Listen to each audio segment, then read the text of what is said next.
Hello friends, स्वागत है आप सभी का सी बिबिकल आर्ट्स क्लास में। चलते चलते इकोनॉमिक्स के एक और इम्पॉर्टेंट क्वेश्चन को देख लीजिए। हो सकता है कि आपके एग्ज़ाम में यहाँ से क्वेश्चन फंस जाए। प्रश्न आपके सामने यहाँ पे है कि जो है सीमांत तुष्टिगुण ह्रास नियम की विस्तृत व्याख्या किसके द्वारा की गई थी। तो इसका राइट आंसर हो जाएगा गॉसेन के द्वारा की गई थी। गॉसेन, ध्यान रखेंगे, ये आपसे जो है पूछा जा सकता है। अगला प्रश्न आपके सामने यहाँ पे कि पूर्ण प्रतिस्पर्धा बाजार के लिए निम्नलिखित में से कौन सी दशा है। जिसमें राइट आंसर जो है उपरोक्त में से कोई नहीं। नेक्स्ट आपके सामने सवाल है कि विश्वव्यापी आर्थिक महामंदी कालक्रम क्या थी। तो साल जो है 1929 में अमेरिका में जो है महामंदी की शुरुआत हुई थी। तो ये काफ़ी इंपॉर्टेंट है, आपसे पूछा जा सकता है। अगला प्रश्न है अर्ध टिकाऊ वस्तुओं में जो है शामिल होती है। तो जो अर्ध टिकाऊ वस्तु होती है वो कौन सी होती है। तो उपयुक्त सभी होती है, जैसे कि जो है क्रॉकरी होती है, रेफ्रिजरेटर होता है, वातानुकूलित होता है। तो उपयुक्त सभी इसमें जो है करेक्ट आंसर हो जाएगा। आपको छोटा सा ट्रिक बता दें कि अगर मान लीजिए किसी भी क्वेश्चन का आंसर जो है लास्ट में ये सभी दिखाई दे तो 99% केसेस में जो है ये डी वाला ऑप्शन जो है सही रहता है। तो अगर ये सभी दिखाई दे तो आप उसे जो है तुक्का भी मार सकते हैं। 99% जो है सही हो जाता है, 1% गलत होने का चांस है। ठीक है, आगे देखिए अगला प्रश्न देखिए यहाँ पे। अगला है कि शुद्ध घरेलू उत्पाद।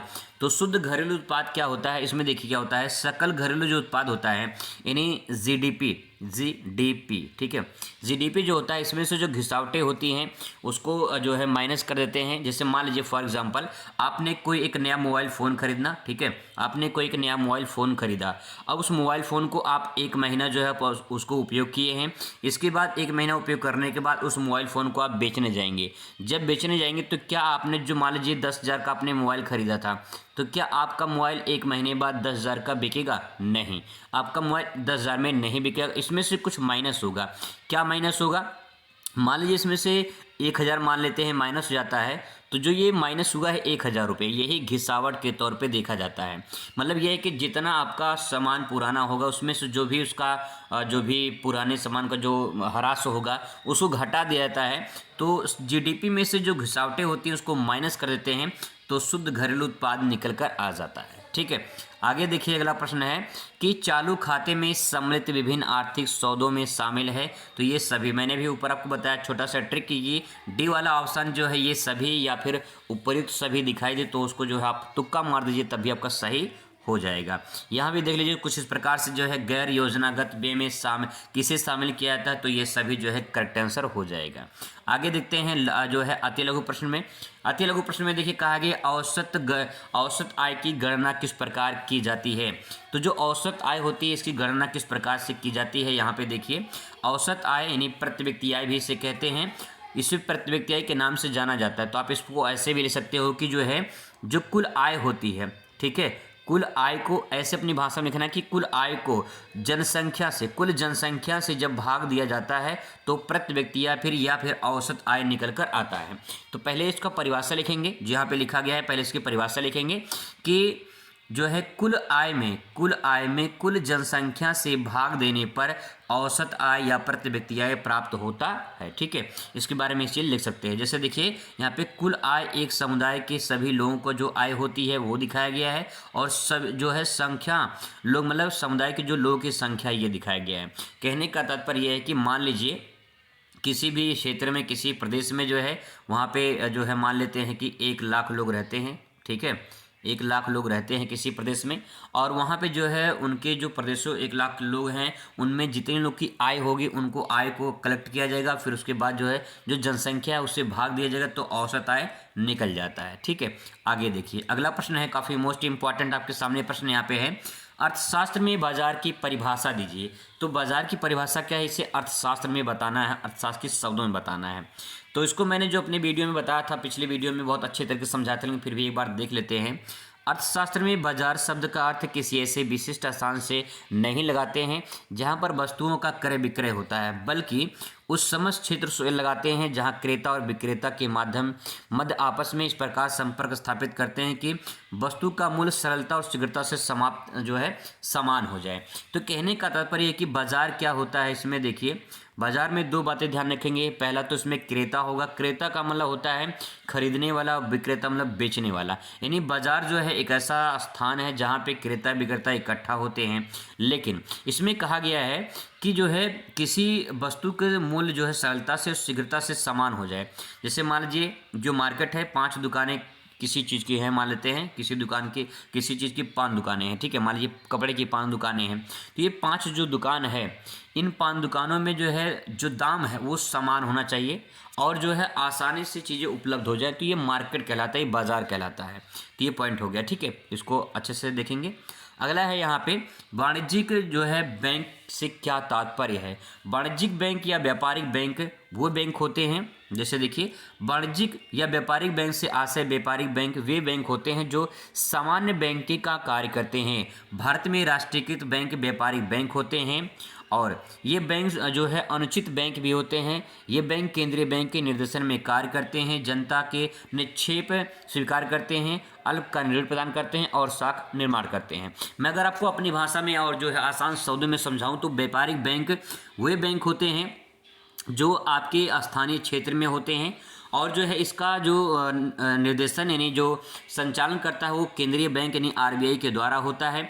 यहाँ पे जो है जो जनता होती है अपना खाता खुलवाती है, निक्षेप यानी पैसा जमा करती है, ऋण लेती है और जो है वहाँ से जो है ब्याज वगैरह जो लेते हैं, लोन लेते हैं, ये सब जो है प्रक्रिया होती है। तो जैसे आपके गांव में जो है SBI state bank of India होगा, बैंक ऑफ बड़ौदा होगा और सारे बैंक होंगे, तो इन जो बैंक होते हैं इन्हीं बैंकों को है व्यवसाय क्या जो है वाणिज्य बैंक के नाम से जाना जाता है।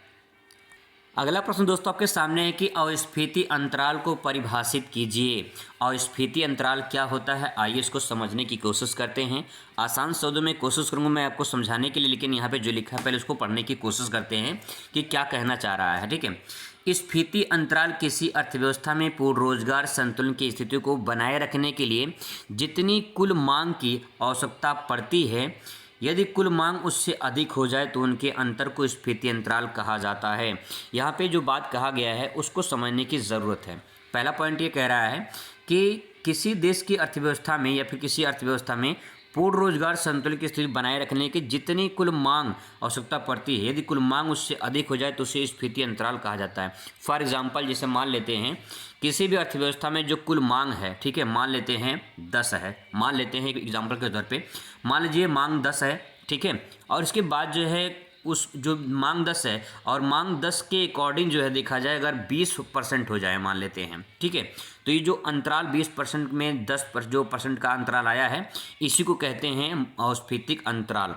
कहने का तात्पर्य कि मांग 10 था लेकिन बढ़कर 20 हो गया है, तो इनमें जो अंतराल आएगा 10 का यही जो है अस्फीति अंतराल के नाम से जाना जाता है, ठीक है। अगर आप चाहो तो बस आप इतना ही लिख सकते हो, ठीक है। बाकी जो है यहाँ पे जो लिखा गया अगर आप इसे नहीं चाहते हो लिखना कोई दिक्कत नहीं होगा, लेकिन एक बार देख लेते हैं इससे आगे क्या कहा गया है। स्फीति अंतराल मांग के अधिक के कारण उत्पन्न होता है, यानी जो स्फीति अंतराल होता है अस्फीति तभी होता है जब मांग उससे अधिक हो जाए, ठीक है, मांग उससे क्या हो जाए अधिक हो जाए, 10 से 15 हो जाए, 10 से 20 हो जाए। एक एग्जाम्पल के तौर पे समझते हैं, तो जब मांग जो है मांग जितनी मांगी गई है अगर उससे अधिक हो जाए तो इस सिचुएशन में अस्फीति अंतराल उत्पन्न होता है, यही बात यहाँ पे कहा गया है। आगे लिखेंगे अतिरिक्त मांग को पूर्ण करने में वर्तमान प्रवाह के अतिरिक्त दबाव पड़ता है जिससे कीमतों में वृद्धि होती है। अब देखिए सिंपल सी बात ये है, जैसे मान लीजिए 10 पेन है, ठीक है, 10 जो है यहाँ पे मान लेते हैं पेन है। अब इस 10 पेन की जो है कीमत मतलब वही नॉर्मल मान लीजिए 5 रुपये कीमत है इसकी, ठीक है, लेकिन इसकी डिमांड बढ़ जाए, जैसे 10 लोग को चाहिए लेकिन 10 लोग से डिमांड बढ़कर 20 लोग उसी पेन को मांगने लगे तो इसकी कीमत बढ़ने की संभावना रहती है, क्योंकि हमारे पास वस्तु जो है 10 है और मांगने वाले 10 से 20 हो गए हैं, तो इसको जो है इसकी कीमत बढ़ सकती है। और इसीलिए वही बात कहा गया है कि यहाँ पे जो है जो कीमत में क्या होती है वृद्धि हो सकती है, ठीक है। इस स्थिति में उत्पादन में वृद्धि नहीं होती है क्योंकि सभी साधन पूर्ण रोजगार उत्पादन पर स्तर पर कार्य करते हैं। लेकिन यहाँ पे कहा गया है कीमत बढ़ सकती है, ठीक है, कीमत जो है इस प्रकार से देखा जाए ग्राफ के अनुसार तो कीमत तो बढ़ सकती है लेकिन जो वस्तु है वो वस्तु वहीं रहेगा, क्योंकि वस्तु की जो है वृद्धि नहीं हो पा रही है। ठीक है, इन्हीं वस्तु मतलब उत्पादन की वृद्धि नहीं हो पा रही है। तो यही बात इसमें कहा गया है और यहाँ पे आसानी से उसको समझ के अपनी भाषा में लिख सकते हैं, पूरा लिखने की जरूरत आपको नहीं पड़ेगी। ठीक है, आगे देखिए प्रश्न अगला है यहाँ पे, बचत को निर्धारित करने वाले तत्वों के नाम लिखिए। किस प्रकार से बचत को प्रभावित करने वाले तत्व होते हैं उनको बताना है। तो देखिए, बचत करने की इच्छा, बचत करने की शक्ति और बचत करने की सुविधा। बहुत सारे लोग होते हैं जो बचत नहीं कर पाते हैं, आप भी उसमें से एक होंगे जो आपके पास पैसे की बचत नहीं हो पाती होगी। लेकिन यहाँ पे अगर बचत करने की इच्छा है तो बचत कर सकते हैं, बचत करने की शक्ति है तो बचत कर सकते हैं, और बचत करने की सुविधा है तो बचत किया जा सकता है। जैसे अगर मैं आपको एग्जाम्पल माध्यम से समझाऊं तो बचपन में बहुत सारे ऐसे बच्चे होते हैं, हम सभी लोगों ने भी बचपन में काम किया होगा, गुल्लक में पैसा इकट्ठा किया होगा हम लोगों ने, आपको भी जो है अच्छे से पता होगा। बहुत सारे बच्चे होते हैं गुल्लक में पैसा इकट्ठा करते हैं, जैसे सो लोग बड़े हो जाते हैं फिर गुल्लक ख़त्म हो जाता है। लेकिन अगर आप जो है जितने आपके पास इनकम आते हैं, अगर जो है उस इनकम को है अगर आप जो है गुल्लक में उसको जमा करें, ठीक है, अगर जो है आप उसे गुल्लक में जमा करें तो हो सकता है कि आपके पास पैसे की बचत हो जाए। लेकिन बचत करने की इच्छा होगी तभी होगा, बचत करने की इच्छा नहीं होगी तो लुटाते रहेंगे, दोस्तों यारों पर खर्चा होता रहेगा। ठीक है, यह बात ध्यान रखेंगे कि आज की जो बचत है, आज की बचत भविष्य की कमाई है, इस बात को ध्यान रखेंगे। आज की बचत भविष्य की कमाई है, और अगर आप बचत नहीं करेंगे तो आने वाले दिनों में बहुत पछताएंगे, बड़ा पछताओगे। ठीक है, चलिए, तो इच्छा और शक्ति भी होना चाहिए आपके पास कि हाँ हम इतना बचा सकते हैं, और सुविधा भी होनी चाहिए। सुविधा का मतलब ये है कि कुछ पैसे जब बैंक में जमा कर सकते हैं, कुछ अपना जो है एफडी आरडी कुछ भी करवा सकते हैं, जो है पोस्ट ऑफिस में अपना बैंक में जो है जमा कर सकते हैं, पोस्ट ऑफिस में जाके जमा कर सकते हैं, अपने घर पे सेल्फ जो है अपना जमा कर सकते हैं। बचत करने की इच्छा होगी तो बचत कर सकते हैं, आराम से इसको लिख सकते हैं, कोई दिक्कत नहीं है, बड़ी बात इसमें नहीं है। चलिए अगला प्रश्न देखिए, काफ़ी इंपॉर्टेंट है कि भारत की वर्तमान मुद्रा जो मुद्रा प्रणाली है इसकी किन्हीं तीन बिंदुओं को बताना है। तो क्या है, आइए देखने की कोशिश करते हैं। पहला है मुद्रा इकाई। मुद्रा इकाई में क्या लिखेंगे, भारत की मुद्रा इकाई रुपया, 1 रुपये में 100 पैसे विभाजित होते हैं। ठीक है, तो यहाँ पे कह रहा है कि भारत की जो मुद्रा प्रणाली है इसके बारे में आपको बताना है। तो मुद्रा इकाई देखा जाए, भारत में जो है रुपया चलता है, रुपये में 100 पैसे होते हैं। और वहीं अगर डॉलर की बात करें तो जो है 1 रुपये में जो है लगभग मान के चलिए इस टाइम पे लगभग 83 रुपये के आसपास जो है। तो यहाँ पे जो मुद्रा की इकाई है वो यहाँ पे पैसे होते हैं, और 1 रुपये में 100 पैसा होता है। तो पहला पॉइंट ये हो जाएगा। अगला है जारीकर्ता। रुपया कौन जारी करता है, तो इसका आंसर होगा RBI, reserve bank of India करता है। मुद्रा जारी करने में एकमात्र अधिकृत संस्थान है, यानी जो भारत में नोट छापने का काम होता है वो आरबीआई के द्वारा किया जाता है। 1 रुपये से लेकर जो है 500 रुपये का जो नोट होता है, अब तो 2000 का लगभग बंदे हो चुका है। ठीक है, 2000 के नोट नहीं आते हैं, तो ये जो है 1 रुपये के नोट से लेकर, सिक्का नहीं, ध्यान रखेंगे, सिक्का वित्त मंत्रालय के द्वारा छापा जाता है। लेकिन अगर 1 रुपये के नोट की बात किया जाए, 1 रुपये के नोट से लेकर जो है 500 रुपये के जो नोट होते हैं, इन सब को जो है नोट आरबीआई के द्वारा जो है जारी किया जाता है, यानी छपवाया जाता है। ठीक है, आगे है मुद्रा के प्रकार में। तो मुद्रा के प्रकार में मुद्रा 2 प्रकार के प्रचलित हैं, जैसे कि एक नोट होता है, एक सिक्के के माध्यम से होता है। तो यहाँ पे जो है ये पॉइंट हो जाएगा। ठीक है, आगे देखिए, अगला प्रश्न आपके सामने है। प्रश्न दोस्तों आपके सामने ये है कि केंद्रीय बैंक से क्या तात्पर्य है, इनके मानात्मक उपकरण के नाम लिखिए। तो देखिए, केंद्रीय बैंक ऐसा बैंक है जो किसी देश की मौद्रिक नीति के प्रबंधित करने के लिए जिम्मेदार होता है। यह देश की मुद्रा और बैंकिंग संबंधी नीतियों का संचालन करता है ताकि वित्तीय जो है स्थिर बनाए रखा जा सके। अगर भारत में बात की जाए तो भारत की जो केंद्रीय बैंक है वो आरबीआई है, और आरबीआई के ही द्वारा जो है सारे काम किए जाते हैं। तो आरबीआई इसमें जो है केंद्रीय बैंक है भारत का, और जो है जो मौद्रिक नीति होती है, यानी जो मुद्रा संबंधी कार्य होते हैं वो केंद्रीय बैंक करता है। तो इसमें देखिए क्या काम होता है, जैसे कि नोटों का निर्गमन, यानी नोट छापने का काम जो है आरबीआई के द्वारा किया जाता है। इसके बाद दूसरा पॉइंट लिखेंगे कि वित्तीय समस्याओं का समाधान, यानी वित्तीय धन से संबंधित कोई समस्या होती है तो इन समस्याओं का समाधान करने के लिए आरबीआई जो है सामने आता है, क्योंकि आरबीआई के अंडर में जो पूरा जो है मौद्रिक नीति होती है, तो उसके द्वारा इस समस्याओं का समाधान किया जाता है। अगला है मुद्रा का नियमन। मुद्रा का नियमन का मतलब ये होता है कि मुद्रा पर नियम, मुद्रा कितना छापा जाए, ठीक है, और कितना मार्केट में मुद्रा होना चाहिए ताकि जो है किसी को दिक्कत ना हो, कितना नहीं होना चाहिए, और ये सारी प्रक्रियाएं जो है नियम वगैरह ये आरबीआई के द्वारा यानी केंद्रीय बैंक के द्वारा लगाया जाता है। अगला है बैंक निक्षेप का महत्व। बैंक निक्षेप का मतलब महत्व ये होता है कि बैंक में जो है जो पैसे जमा किए जाते हैं, जो ऋण लोग लेते हैं, उन सबसे संबंधित जो है उनका ब्यौरा केंद्रीय बैंक के पास जो है होता है, उन सभी के द्वारा जो है काम किए जाते हैं। तो ये पॉइंट हो जाएगा, जो व्यापारिक बैंक होते हैं उनसे संबंधित यहाँ पे लिखना है। आगे है यहाँ पे अगला पॉइंट है कि वस्तु विनिमय प्रणाली की किन्हीं 3 दोषों को बताइए। तो वस्तु विनिमय प्रणाली में 3 दोषों के बताना है। यहाँ पे 3 वस्तु है। जैसे पहला पॉइंट ये है दोहरे संयोग का अभाव। पहला पॉइंट है दोहरे संयोग का अभाव का मतलब क्या है। जैसे देखिए वस्तु विनिमय प्रणाली की सबसे बड़ी कठिनाई दोहरे संयोग का अभाव होता है। इस प्रणाली के अंतर्गत मनुष्य अपनी आवश्यकताओं की पूर्ति हेतु ऐसे व्यक्ति की खोज में भटकना पड़ता है जिसके पास उसकी आवश्यकता की वस्तु हो। वह व्यक्ति अपने वस्तु देने के लिए तत्पर हो और बदले में स्वयं उस मनुष्य के वस्तु लेने के लिए तैयार हो। जैसे उदाहरण के तौर पे यहाँ पे दिखाया गया है कि योगेश के पास गेहूं है और वह गेहूं बदले चावल प्राप्त करना चाहता है। तो योगेश को ऐसे व्यक्ति खोजना पड़ेगा जो जिसके पास चावल हो, साथ साथ ही बदले में गेहूं लेने को तैयार हो।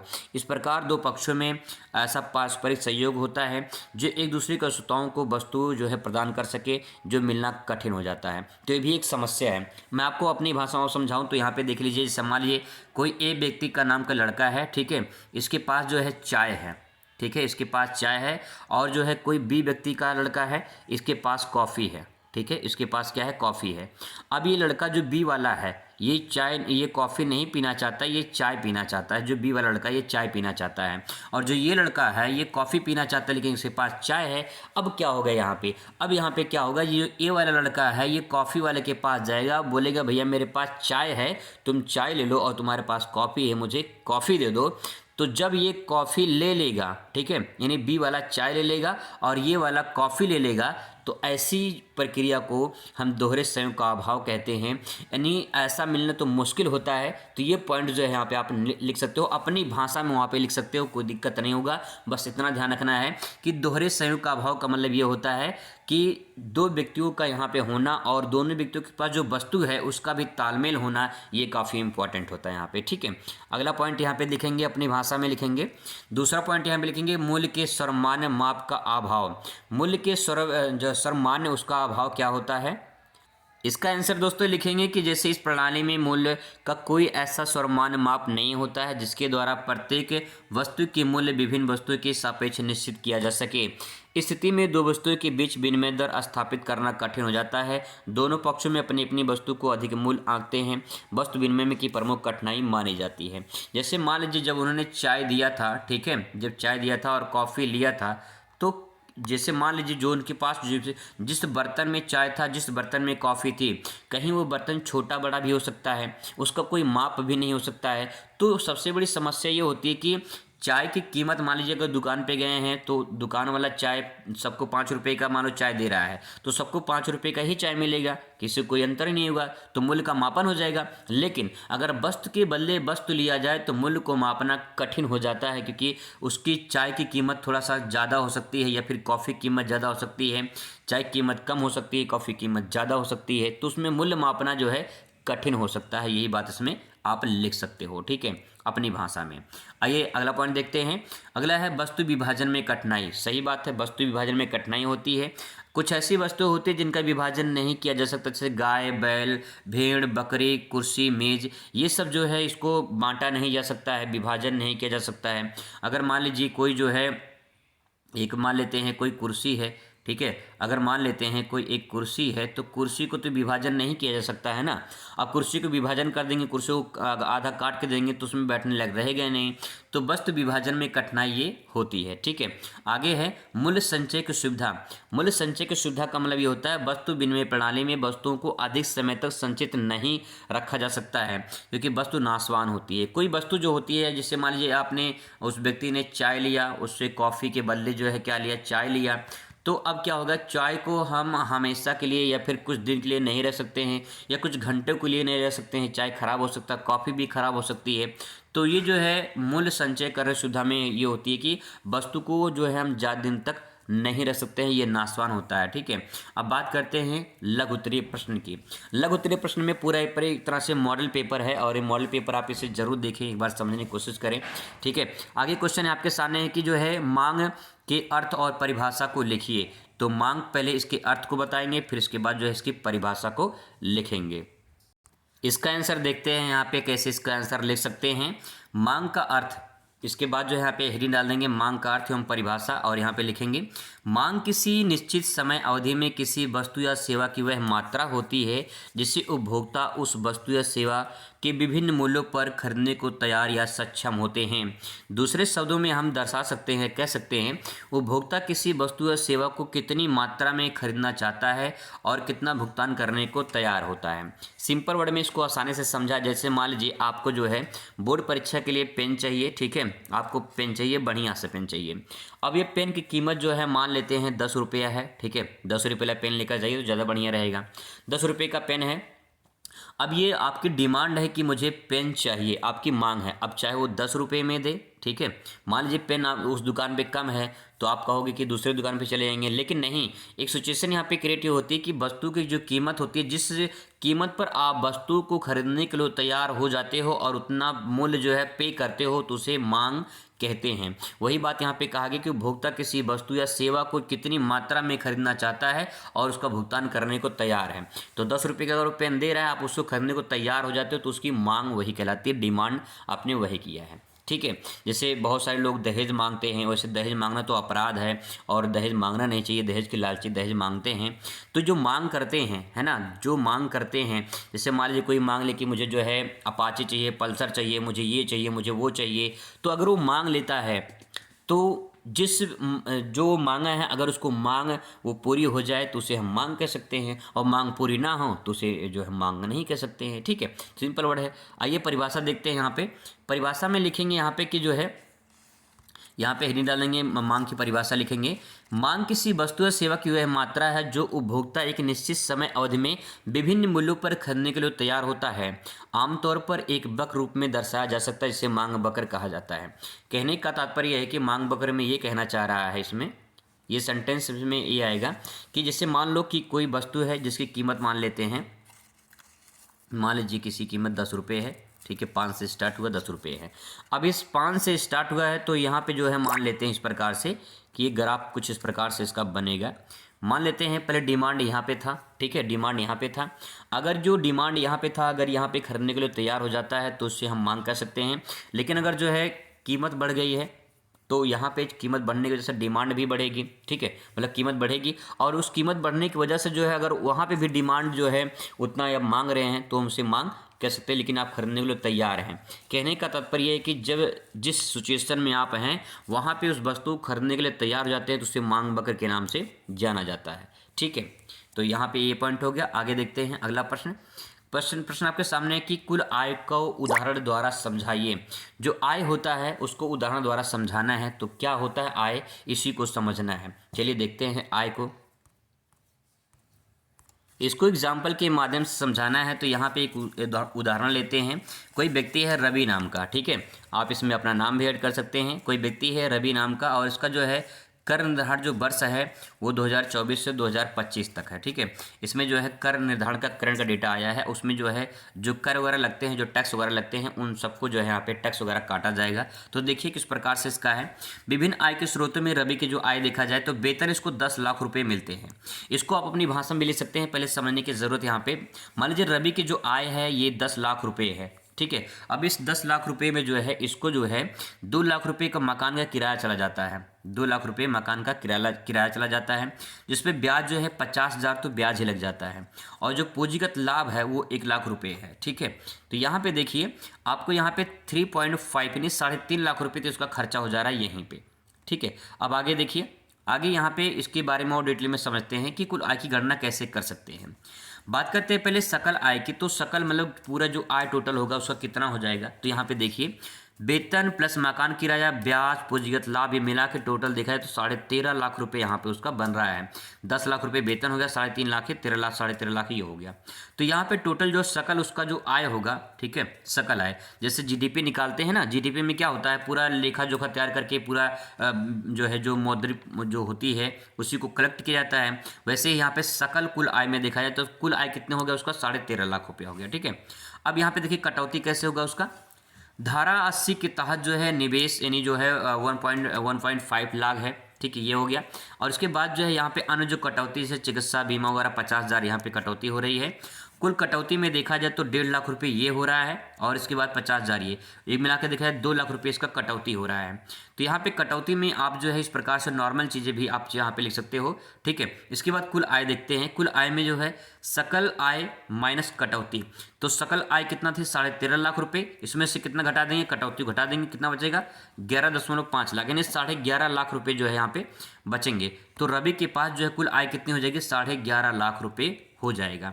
तो यहाँ पे दोस्तों जो बात बताई गई है आपको बस इतना समझना है, उसके पास जो आय थी उसको वेतन जो है इतना मिल रहा था, उसको मकान किराए के लिए 2 लाख रुपए प्लस जो है ब्याज उसको जो है इतना मिल रहा था, तो जो है और इसके बाद पूंजी को जो लाभ है 1 लाख रुपए मिला, तब कुल मिला के देखा जाए उसकी टोटल जो आय थी वो 13.5 लाख रुपए थी। और इसके बाद जो है उसको कुछ कटौती होता है, जैसे कि निवेश जो है वो जो जमा वगैरह करता है, निवेश इन्वेस्टमेंट जो करता है वो जो है 1.5 लाख रुपए है। और उसके बाद जो है कुछ कटौतियाँ होती है, जैसे चिकित्सा बीमा पे कटौती होती है, 50,000 यहाँ से उसका जाता है। कुल कटौती में 2 लाख रुपए कटौती हो गया, ठीक है। और इसमें जो है देखा जाए तो 2 लाख रुपए कटौती होने के बाद 11.5 इसमें बचता है, तो रवि की जो कुल आय हो जाएगी वो 11.5 लाख रुपए हो जाएगी, ठीक है। आगे देखिए अगला प्रश्न आपके सामने यहाँ पे है, पूर्ण प्रतियोगिता एवं एकाधिकार के मध्य अंतर स्पष्ट कीजिए। तो पूर्ण प्रतियोगिता फिर या फिर एकाधिकार के बीच जो है अंतर स्पष्ट करना है, तो पहले हेडिंग डालेंगे पूर्ण प्रतियोगिता और उसके बारे में लिखेंगे, इसमें अनेक विक्रेता होते हैं जिसके कारण पूर्ति पर उनका नियंत्रण होता है। अनेक विक्रेता मतलब अनेक बेचने वाले होते हैं, बेचने वाले बहुत लोग होते हैं और उनका पूर्ति पर उसका जो है नियंत्रण नहीं होता है। पूर्ति का मतलब सप्लाई, कितना सप्लाई हो रहा है, बेचने वाला जो है वो उस पर निर्भर नहीं करता है कि कितनी सप्लाई हो रही है ना, वो डिपेंड करता है कि वो कितना जो है वस्तु को जो है बेच सकता है। लेकिन सप्लाई पे उस पर अगर मान लीजिए कोई दुकान खोला है, ठीक है, कोई दुकान खोला है, अब दुकान खोला है, दुकान खोलने वाला जो है वो बेचना यानी विक्रेता हो गया, लेकिन कितना मार्केट में अब सामान बिकेगा उसके ऊपर तो निर्भर नहीं करता ना, कितनी सप्लाई होगी, सप्लाई डिपेंड करती है कस्टमर पर, कितना लोग उसको खरीदेंगे, तो जितना मतलब लोग खरीदेंगे उतना सप्लाई होगी, तो सप्लाई ये जो है इस पर नियंत्रण नहीं होता, वो कस्टमर पर नियंत्रण होता है। अगला है नई फर्मों को उद्योग में प्रवेश करने या उद्योग को छोड़कर जाने की पूर्ण स्वतंत्रता होती है। पूर्ण प्रतियोगिता में क्या होता है, इसमें जो नए फर्म उद्योग होते हैं, जो नए इंडस्ट्री कंपनी होती हैं, उनको प्रवेश करने या फिर उनको छोड़कर जाने की पूर्ण आज़ादी होती है, चाहे जब प्रवेश करे चाहे जब छोड़कर चले जाए, कोई दिक्कत नहीं है, ठीक है। आगे है अनेक, जो इसमें अनेक फर्में होती हैं जो उद्योग से कीमतें स्वीकार करती हैं। अनेक फर्म का मतलब होता है जिससे इंडस्ट्रियल एरिया कंपनी होती है उस प्रकार से जो है जो उद्योग की कीमत जो है स्वीकार करते हैं। तो यहाँ पे जो फर्म होती है, जो उद्योग होते हैं, वो उद्योग की कीमतों को स्वीकार करते हैं, ये पूर्ण प्रतियोगिता में कहा गया है। अब इसके बाद जो है sorry for that by mistake हो गया यहाँ पे,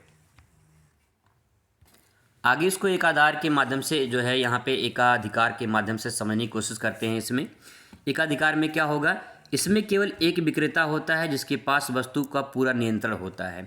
कोई भी ऐसा क्षेत्र होता है इसमें एक व्यक्ति होता है और वही पूरे व्यक्ति जो है उस पूरे क्षेत्र का जो है वस्तु का पूरा नियंत्रण होता है उसी का।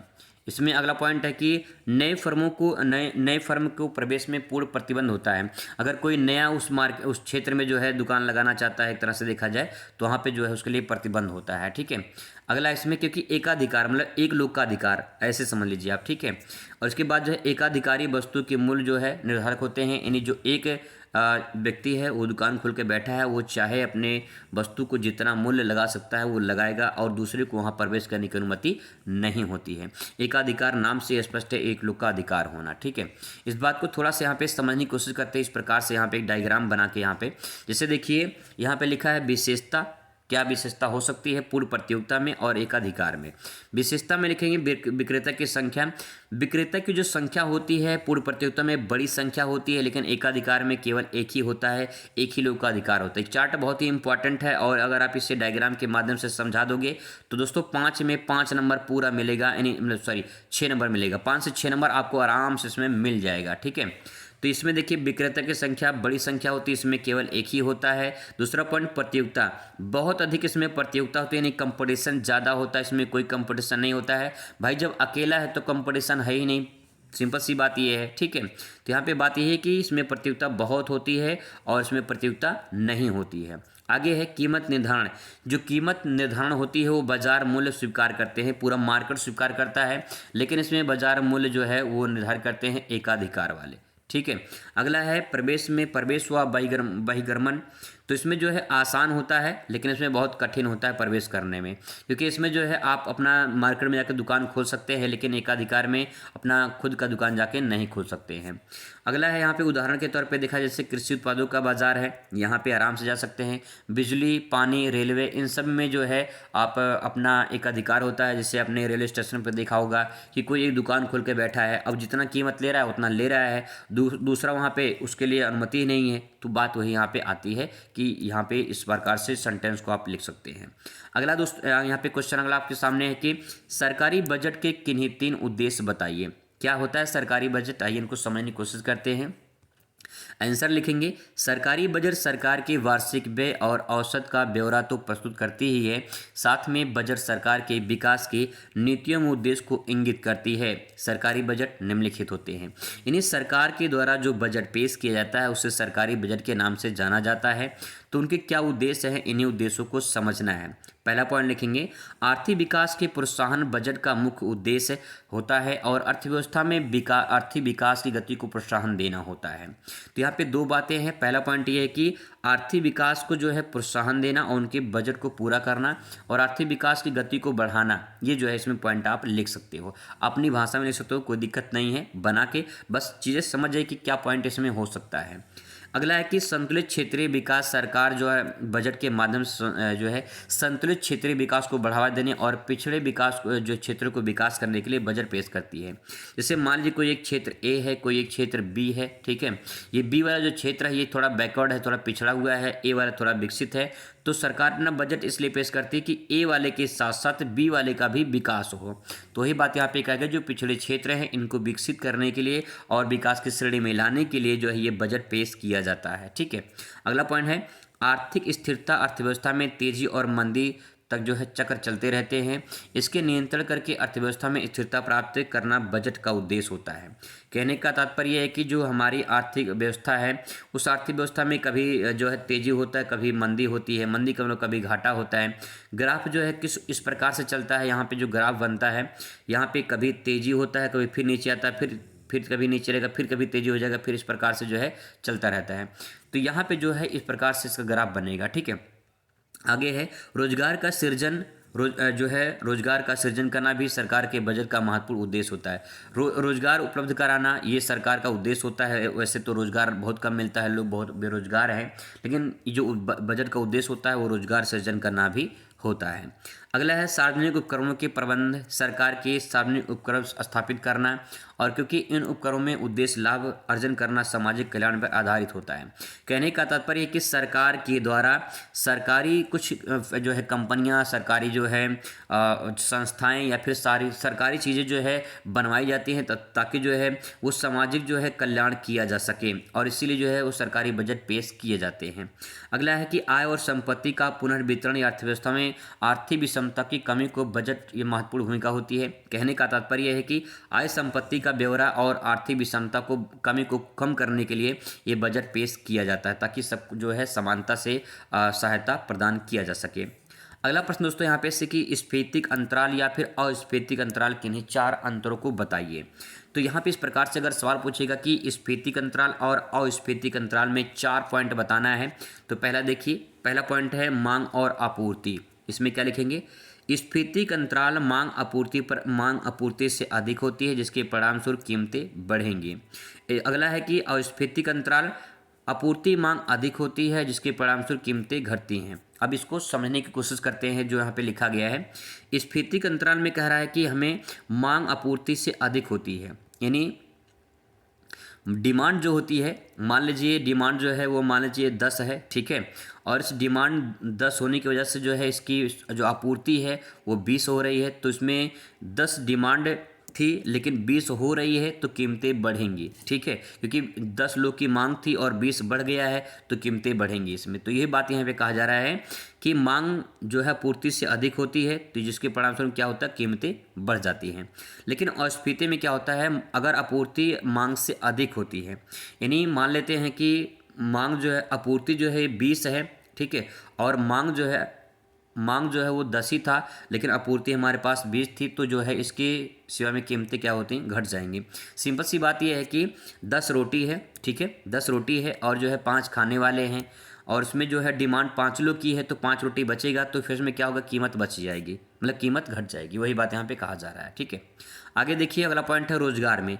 रोजगार में क्या लिखेंगे, रोजगार में अगर बात करें स्फीति के अंतराल में, तो उसमें देखिए पूर्ण रोजगार अधिक रोजगार होता है, पूर्ण रोजगार से अधिक रोजगार होता है, जिसके परिणाम स्वरूप मुद्रास्फीति बढ़ जाती है। यानी पूर्ण रोजगार मतलब ये होता है कि जो हमारे रोजगार है उसमें अधिक रोजगार लोगों को मिले, जैसे 10 लोग हैं, ठीक है, 10 लोग हैं, 10 लोग को रोजगार मिलना चाहिए, लेकिन इसमें जो है 20 लोग को रोजगार देने की बात कही जा रही है, तो उसमें मुद्रास्फीति बढ़ सकती है, यानी जो है महंगाई बढ़ सकती है और जो है बहुत बड़ी समस्या उसमें हो सकती हैं, ठीक है। आगे है अस्फीति का अंतराल। पूर्ण रोजगार से अगर कम रोजगार होता है, जिसके परिणामस्वरूप मुद्रास्फीति कम होगी, यानी जैसे कि जो पूर्ण रोजगार है अगर कम रोजगार होता है तो उसके बाद क्या होगी, महंगाई जो होती है वो कम हो जाती है, यानी मुद्रास्फीति कम हो जाती है। अगला पॉइंट इसमें लिखेंगे आर्थिक विकास। आर्थिक विकास में लिखेंगे स्फीति के अंतराल में कि अर्थव्यवस्था अपनी क्षमता से अधिक तेजी से बढ़ रही है, जिसके परिणामस्वरूप मुद्रास्फीति बढ़ सकती है। यानी जो देश की जो अर्थव्यवस्था है वो अपनी क्षमता से अधिक बढ़ रही है तो मुद्रास्फीति भी बढ़ जाएगी, और अगर अर्थव्यवस्था की क्षमता से कम हो रही है तो मुद्रास्फीति कम हो जाएगी। बस आपको इतना समझना है, ठीक है। अगला पॉइंट इसमें लिख सकते हैं कि सरकारी नीति में मुद्रास्फीति में लिखेंगे सरकार जो है मुद्रास्फीति को कम करने के लिए नीतियां लगाती है, जिसकी ब्याज दरें वृद्धि करती हैं, और इसमें क्या होता है, सरकारी मुद्रास्फीति को बढ़ाने के लिए नीतियां लागू करती है, इसमें ब्याज दरें कम होती हैं। तो ये दोनों पॉइंट इसमें आप अच्छे से लिख सकते हो। अगला है कि मुद्रा के कार्य को समझाइए। मुद्रा के कार्य में क्या लिखेंगे, मुद्रा के कार्य में लिखेंगे मुद्रा के प्रमुख या प्रधान कार्य होते हैं, ठीक है। मुद्रा के प्रमुख कार्य में क्या लिखेंगे, मुद्रा का माध्यम क्या होता है, लेन देन करना, तो वस्तु का लेन देन करना, आप इसको ऐसे भी लिख सकते हैं। अगला है मुद्रा के सहायक में गौड़ के रूप में कार्य करना, यानी मुद्रा जो है एक तरह से मुख्य होता है, प्रमुख होता है किसी वस्तु का लेन देन करने में, और सहायक भी होता है लेन देन करने में, ठीक है। आकस्मिक कार्य, अगर किसी को आकस्मिक जरूरत पड़ेगी तो मुद्रा चाहिए, कुछ सामान खरीदना है तो मुद्रा चाहिए, यानी आकस्मिक कार्य में मुद्रा का काम आता है।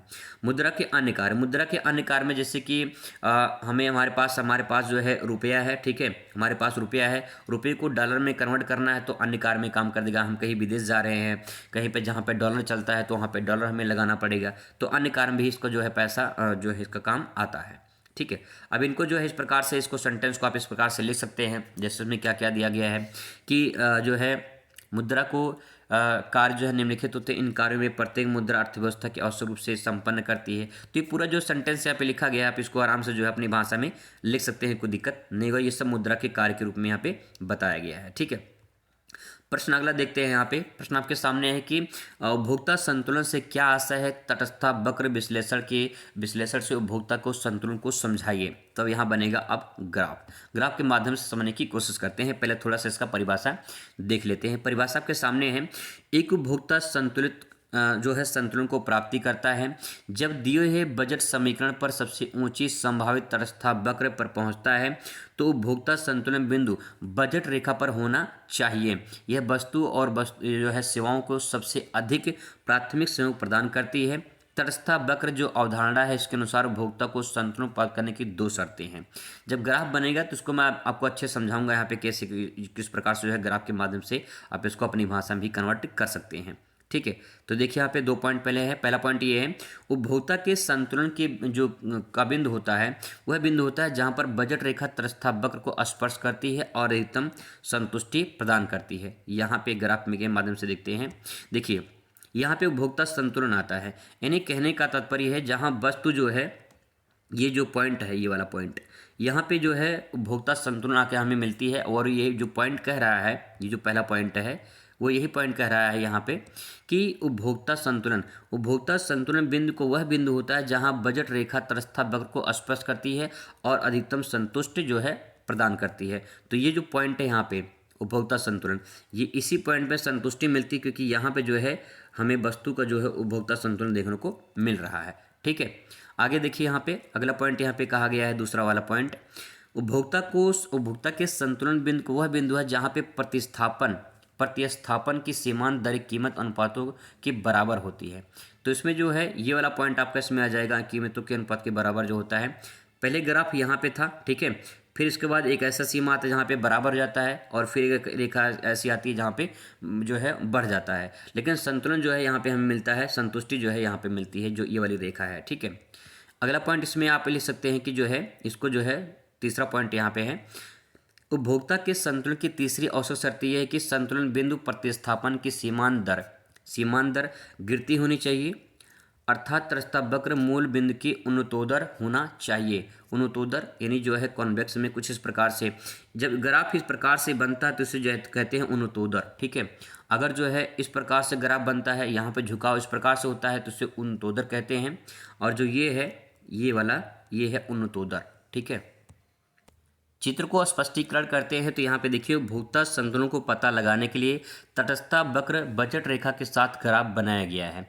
जो तटस्थ वक्र मूल बिंदु के जितना समीप पाया जाता है वह संतुष्ट के अधिकतम स्तर को बताता है। बजट रेखा दिए होने पर उपभोक्ता संतुलन उच्चतम तटस्थ रेखा वक्र पर प्रयास करता है। तो यहाँ पे जो बात कहा जा रहा है कि वह संतुष्टि अधिकतम स्तर पर बताता है, तो यहाँ पे देखिए पहले बजट रेखा जो है, जो वस्तु थी यहाँ पे ये वस्तु को दिखाया गया है, और जो पहले वस्तु थी पहले जो है ये बजट रेखा तटस्थ वक्र यहाँ पे दिखाई देती है, फिर इसके बाद यहाँ पे, फिर इसके बाद यहाँ पे, तो अधिकतम संतुष्टि जो है उसको यहाँ पे प्राप्त होती है, जो उपभोक्ता संतुलन को बता रहा है। ठीक है, इसके बाद जो है यहाँ पे देखिए आगे नीचे देखते हैं, यहाँ पे IC1 IC2 IC3 अलग अलग तटस्थ वक्र है। ये जो अब यहाँ पे वक्र है, ये तीन वक्र यहाँ पे बनेंगे, एक वक्र ये, एक वक्र ये, एक वक्र ये। ठीक है, ये तीन वक्र यहाँ पे बने हुए हैं। इसमें कह रहा है जो AB बजट रेखा है, बजट रेखा के दिए होने पर अधिकतम है वो IC2 वक्र को प्राप्त करता है। P बिंदु पर बजट तटस्थ वक्र IC को स्पर्श करती है। यहाँ पे बात जो कहा गया है, ये जो P बिंदु है उपभोक्ता संतुलन ये वाली, ये तो बात हो गया यहाँ पे एक बजट रेखा वाली। ठीक है, ये बजट रेखा की जो AB रेखा है ये बजट रेखा हो गया, और जो P वाली जो पॉइंट है यहाँ पे जो है ये उपभोक्ता संतुलन को बता रही है। वही बात यहाँ पे कहा गया है। इसको आप अपनी भाषा में, इसको ग्राफ बन जाएगा तो अपनी भाषा में भी ग्राफ को जो है आप अच्छे से लिख सकते हो। ठीक है, अगला प्रश्न आपके सामने यहाँ पे इस प्रकार से आ सकता है कि प्रतियोगिता के आधार पर बाजार के वर्गीकरण की विवेचना कीजिए। तो यहाँ पे देखिए जो सवाल आपको समझ में ना आए उसको थोड़ा एक बार दो बार पढ़ने की ज़रूरत आपको यहाँ पे है। प्रश्न कह रहा है कि प्रतियोगिता के आधार पर बाजार का वर्गीकरण की विवेचना कीजिए। कितने प्रकार की बाजार होती है प्रतियोगिता के आधार पर? देखिए पूर्ण रोजगार होता है, पूर्ण बाजार होता है, यानी इसे कहते हैं परफेक्ट मार्केट। इसमें क्या होता है कि पूर्ण बाजार ऐसे बाजार को कहते हैं जिसमें क्रेता और विक्रेता पूर्ण प्रतियोगिता होती है, जिसके कारण बाजार में वस्तु विशेष की एक ही मूल्य प्रचलित होती है। सिंपल सी बात यह है कि आपके क्षेत्र में एक मार्केट होता है, ठीक है, उस मार्केट में कई सारे क्रेता विक्रेता वहाँ पे एकत्रित होते हैं, और वो जो प्राइस होती है वो पूरे मार्केट में एक जो है अलग अलग नहीं होती, एक ही होता है। ठीक है, तो कहने का तात्पर्य यही होता है कि जो पूर्ण बाजार होता है वो वहाँ पे ऐसे क्रेता विक्रेता इकट्ठा होते हैं, इसमें प्रतियोगिता काफ़ी होती है, यानी जो है कंपटीशन ज़्यादा होता है अपने सामान को बेचने के लिए। अब इस बाज़ार की विशेषता क्या है? विशेषता देखिए, ऐसे बाज़ार में वस्तुओं की क्रेता विक्रेता संख्या बहुत ज़्यादा होती है, पहला पॉइंट। दूसरा है वस्तु के रंग रूप आकार और एक समान होती है। तीसरा पॉइंट लिखेंगे, संपूर्ण बाजार में प्रतिस्पर्धा के कारण वस्तु का एक ही मूल्य प्रचलित होता है। ठीक है, जो पहले पॉइंट यहाँ पे कहा गया वही बात यहाँ पे कहा जा रहा है। आगे है कि व्यक्तिगत क्रेता और विक्रेता वस्तु की कीमत को प्रभावित करने को समर्थ नहीं होते हैं, क्योंकि उनका कुल मांग और पूर्ति जो है हिस्सा नगण्य होता है। इसमें कहा गया है जो व्यक्तिगत क्रेता और विक्रेता होते हैं वस्तु को कीमत को प्रभावित करने में समर्थ नहीं होते, क्योंकि उनकी मांग और पूर्ति जो है वो हिस्सा नग्न होता है।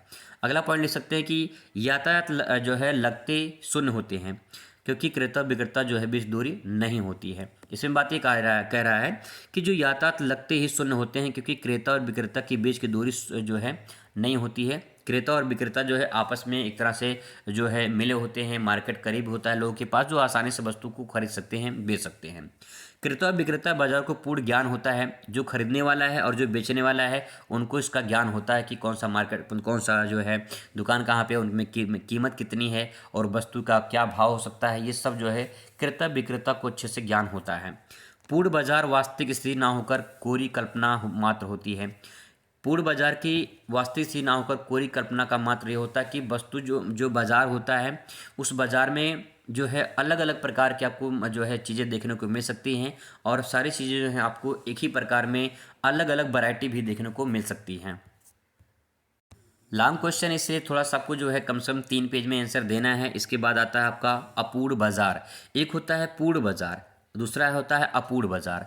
अपूर्ण बाजार में क्या होता है, देखिए, अपूर्ण बाजार एक वास्तविक बाजार है जो वास्तविक जीवन में देखने को मिलता है। ऐसे बाजार में कुछ कार्य से क्रेता विक्रेता के मध्य स्वतंत्र प्रतियोगिता नहीं हो पाती है, जिसके कारण एक ही वस्तु विभिन्न स्थानों पर अलग अलग मूल्य देखने को मिलती है। इसमें कह रहा है कि जो है जो वस्तु होती है उसमें प्रतियोगिता, मतलब जो क्रेता विक्रेता होते हैं उसमें प्रतियोगिता नहीं पाई जाती, कंपटीशन नहीं होता है। जब कंपटीशन नहीं होता है तो वस्तु का जो है मूल्य, कोई दुकान वाला कुछ बेच रहा है, कोई दुकान वाला कुछ बेच रहा है, यानी वहाँ पे मूल्य हमें अलग अलग देखने को मिल सकती है। तो अब देखिए अपूर्ण की क्या विशेषता हो सकती है।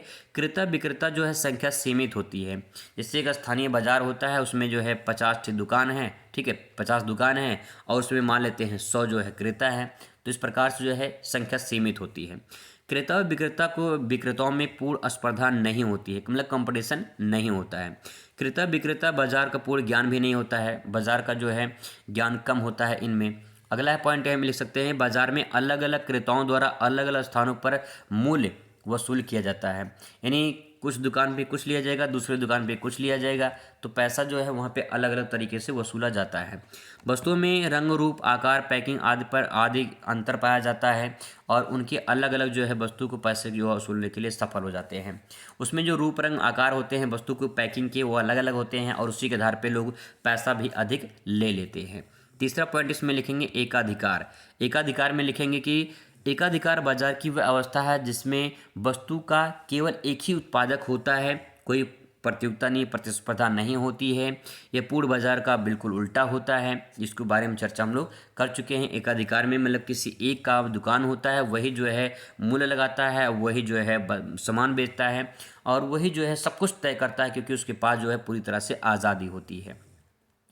आगे यहाँ पे प्रश्न आपके सामने यहाँ पे है कि जो है ये प्रश्न की जो है क्वेश्चन यहाँ पे आंसर नहीं दिया है। दूसरा का क्वेश्चन जो है यहाँ पे देखते हैं, प्रश्न अथवा करके दिया है कि उच्चतम कीमत जो है सीमा या फिर न्यूनतम कीमत सीमा का अर्थ या फिर निहितार्थ को समझाइए। लॉन्ग क्वेश्चन में 2 पूछ सकता है, तो उसमें जो भी आपका इच्छा करे वो आप लिख सकते हैं। तो इसका आंसर देखिए कैसे लिखेंगे। उच्चतम कीमत सीमा क्या होती है? यह एक प्रकार का मूल्य नियंत्रण है जो किसी वस्तु व सेवा के लिए अधिकतम कीमत निर्धारित करता है।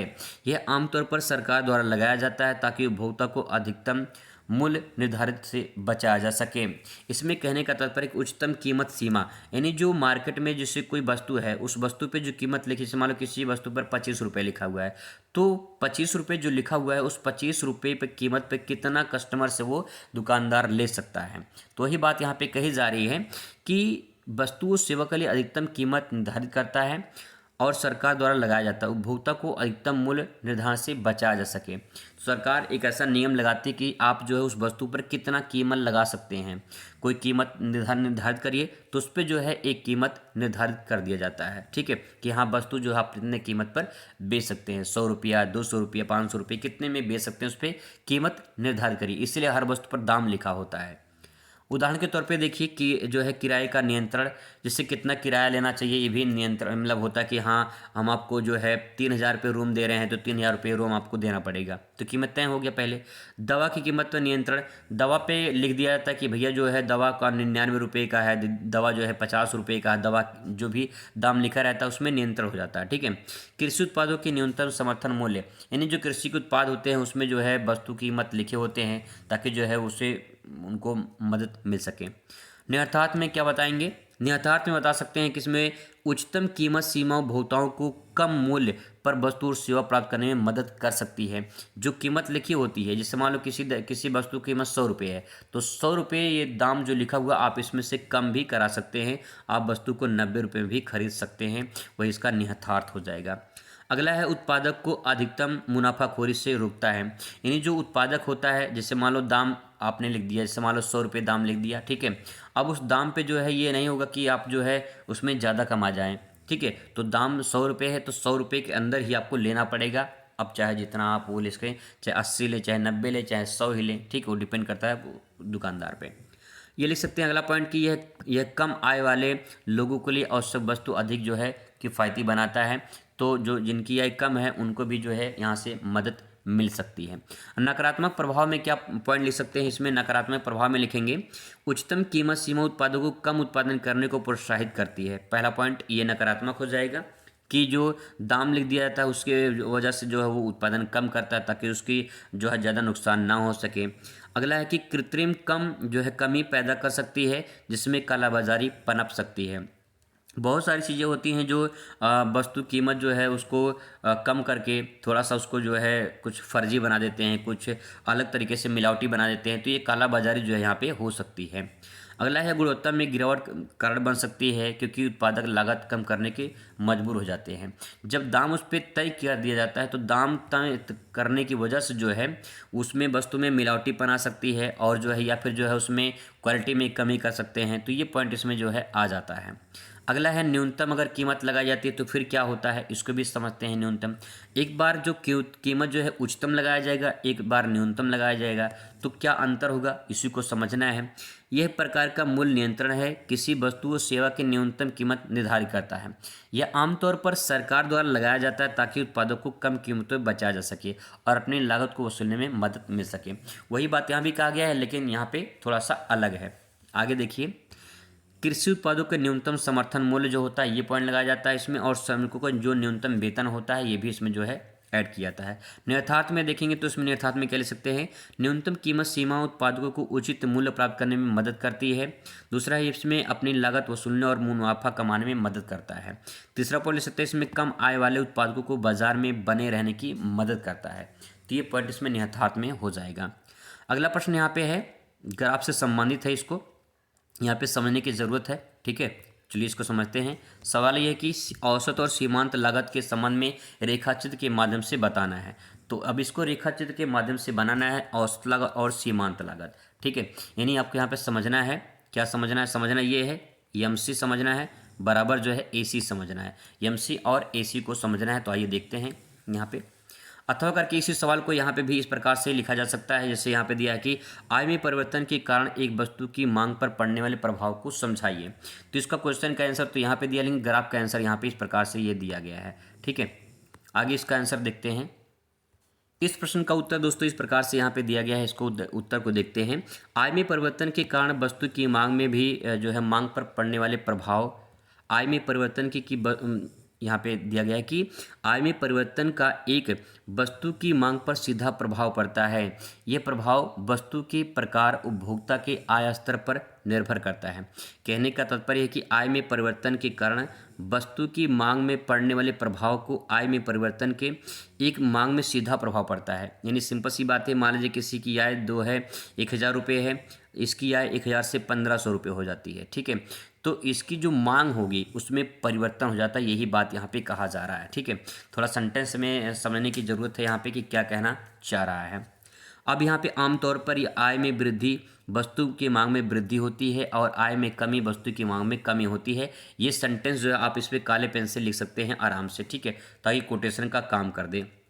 अब देखिए क्या प्रभाव पड़ता है, इस प्रभाव को यहाँ पे समझना है। पहला, क्रय शक्ति में परिवर्तन होता है। क्रय मतलब खरीदना।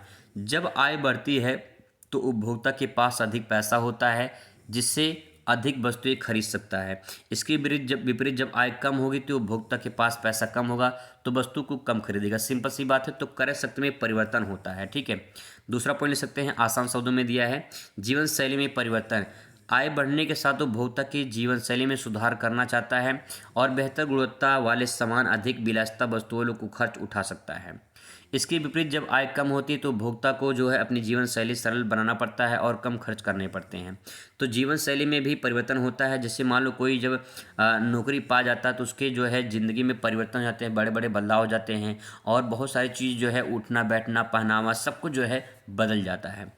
बचत और निवेश में कमी। सिंपल सी बात है, जब आय बढ़ेगी तो बचत भी अधिक बढ़ेगा और निवेश भी होगा। निवेश का मतलब इन्वेस्टमेंट, आप कहीं पे खर्चा मतलब कहीं पे लगा सकते हैं, पूंजी लगा सकते हैं, ठीक, अपना बिजनेस कर सकते हैं। वो भविष्य के लिए अधिक पैसा बचा सकते हैं और संपत्ति खरीद सकते हैं। इसके विपरीत दिया गया है कि अगर आय कम होती है तो उपभोक्ता जो है अपना निवेश बचत वगैरह नहीं कर पाता है। ठीक है। आगे है यहाँ पे प्रश्न है, मतलब पॉइंट यहाँ पे कि विभिन्न प्रकार की वस्तुओं आय पर जो है प्रभाव भिन्न होती हैं। तो कैसे देखिए, सामान्य वस्तुओं पर। सामान्य वस्तुएं जैसे कि सामान्य वस्तुएं जो होती हैं मांग में परिवर्तन के साथ साथ सकारात्मक रूप से संबंधित होती हैं। जब आय बढ़ती है तो लोग की वस्तुओं से अधिक मांग करते हैं और जब आय कम होती है तो लोग वस्तु की कम मांग करते हैं। सिंपल सी बात है, आपके जेब में पैसा होगा तो आप जो है सामान जरूर खरीदोगे, पैसा नहीं होगा तो सामान नहीं खरीदोगे। सिंपल सी बात यह है। अवर वस्तुएं क्या होती हैं? अवर वस्तुएं मांग में परिवर्तन के साथ नकारात्मक रूप से संबंधित होती हैं। जब आय बढ़ती है तो लोग अपनी इन वस्तुओं का जो है कम मांग करते हैं, जब आय कम होती है तो वस्तु को अधिक मांग करते हैं। यहाँ पे जो बात कही बहुत कमाल का बात कहा गया है। बहुत सारे ऐसे लोग हैं जैसे कि कमाने वाले हैं, जैसे मान लो कोई जो है 1,000 रुपया महीने कमा रहा है और कोई जो है मान लेते हैं कि जो 100 रुपये कमा रहा है, महीने का नहीं, एक दिन का। मान लो कोई एक दिन का 1,000 कमा रहा है, कोई एक दिन का 100 रुपये कमा रहा है। जो 100 रुपया वाला है ये अधिक खर्चा करना चाहता है, जो 1,000 रुपये वाला ये कम खर्चा करना चाहता है। ये भी जो है अवर वस्तु के नाम से जाना जाता है। तीसरा पॉइंट है गिफन वस्तुएं। गिफन वस्तुएं क्या होती हैं, जैसे देख लीजिए, गिफन वस्तुएं एक विशेष प्रकार की अवर वस्तुएं हैं। इन वस्तुओं की मांग में परिवर्तन में परिवर्तन के साथ साथ सकारात्मक से संबंधित होती हैं, भले ही अवर वस्तुओं हों। इसीलिए ऐसा वस्तु गिफन वस्तु सस्ती वस्तु होती है और जो आय कम होती है उन वस्तु को अधिक खरीदना पसंद करते हैं। यहाँ पे जो बात कहा गया है कि बहुत सारी गिफन वस्तुएं सस्ती वस्तु होती हैं और जो पैसा ज़्यादा कमाते हैं वो सस्ती वस्तु खरीदते हैं और जो पैसा कम कमाते हैं वो महंगा वस्तु खरीदते हैं। यही बात यहाँ पे गिफन वस्तु में कहना चाह रहा है। उदाहरण के तौर पे देखिए, जैसे कि समान वस्तु, ये भोजन, कपड़ा, आवास, ये समान वस्तु हो गया। अवर वस्तु में क्या होगा? सार्वजनिक परिवहन, सस्ते कपड़े, ये सब हो जाएगा। गिफन वस्तु में सस्ता भोजन, सस्ते कपड़े, ये पॉइंट हो जाएगा। तो ये पॉइंट जो यहाँ पे कहा गया है वो तीनों का उदाहरण यहाँ पे दे दिया गया है। तो दोस्तों कुछ ये इंपॉर्टेंट क्वेश्चन थे जिससे फटाफट रिवीजन कर लीजिए, हो सकता है कि आपके एग्जाम में देखने को मिल जाए।